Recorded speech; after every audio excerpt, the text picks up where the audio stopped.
You're seeing is the encroachment. Sorry? What you're seeing is the encroachment of anti-Semitism in our society. So things that used to be sacred, for example, like this field of medicine, is no longer safe anymore for the Jewish people. And I believe we're back to the 1930s, actually, where the Nazis were instituting different laws against the Jews, systematically to destroy them. And that's the same type of thing we're seeing in Australia with the Muslim doctors as well. We're seeing this insidious anti-Semitism affecting all parts of life, not just the political sphere, but the medical sphere.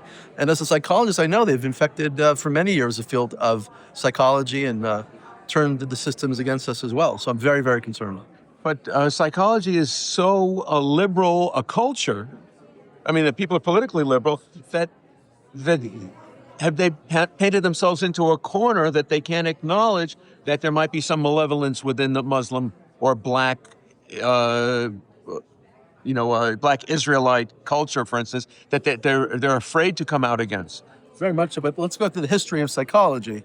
If you go back to Sigmund Freud's description of the mind, so there's an id, an ego, and the superego. Yeah. What was he missing? He was missing the soul. It's when I wrote my new book about Viktor Frankl, he wrote a book called The Unconscious God.